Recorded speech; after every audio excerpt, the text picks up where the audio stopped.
si Ricardo Martinez, ang pinakamalakas na featherweight champion sa mundo ng Hajime no Ippo.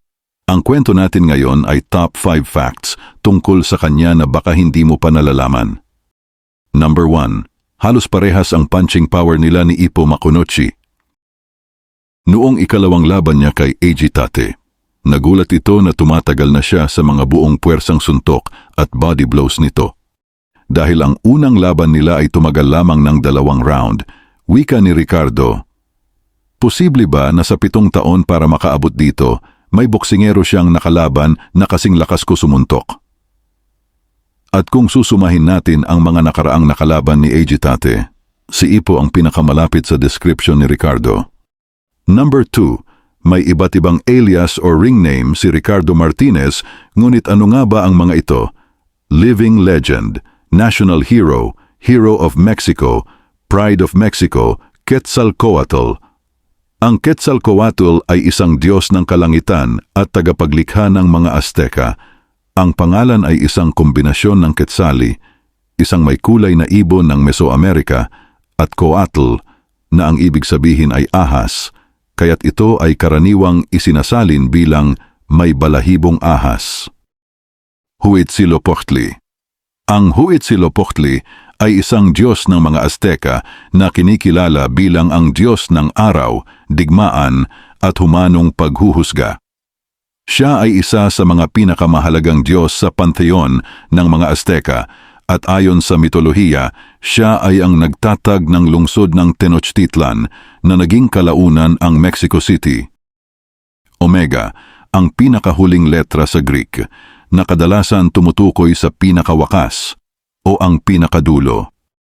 Number 3. Wala siyang Sunday punch or finisher, di gaya ng ibang mga boksingero sa Hajime no Ippo.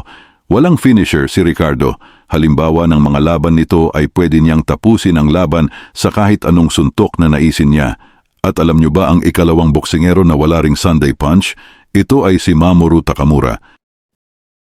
Number 4. Sa boxing pound for pound rankings, si Ricardo ang number 1 dahil ito sa tagal niyang nadepensahan ang titulo ng WBA Featherweight Championship at kinalaunan ay naging isang super champion.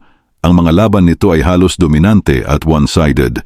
Ngunit sa personal pound for pound list ng creator ng Hajime no Ippo na si George Morikawa, nasa una si Mamoru Takamura at pangalawa si Ricardo Martinez. Number 5. Ang boksingerong pinagbasihan kay Ricardo Martinez ay si Ricardo El Finito Lopez. Si Ricardo Lopez Nava, ipinanganak noong Hulyo 25, 1966, ay isang dating profesional na boksingero mula sa Mexico na nakipaglaban mula 1985 hanggang 2001. Siya ay isang 2-weight class na kampeon sa mundo na naghawak ng WBC mini flyweight title mula 1990 hanggang 1998.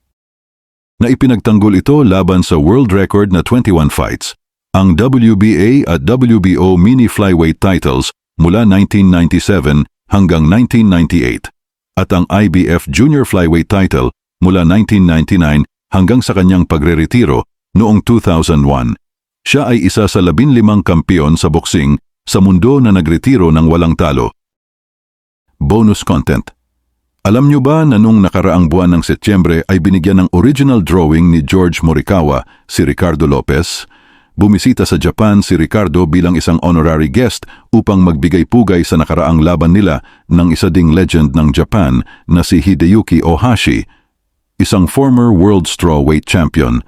Naglaban sila 34 years nang nakalipas sa Korakuen Hall at nanalo si Ricardo Lopez via 5th round TKO at itinanghal na WBC champion.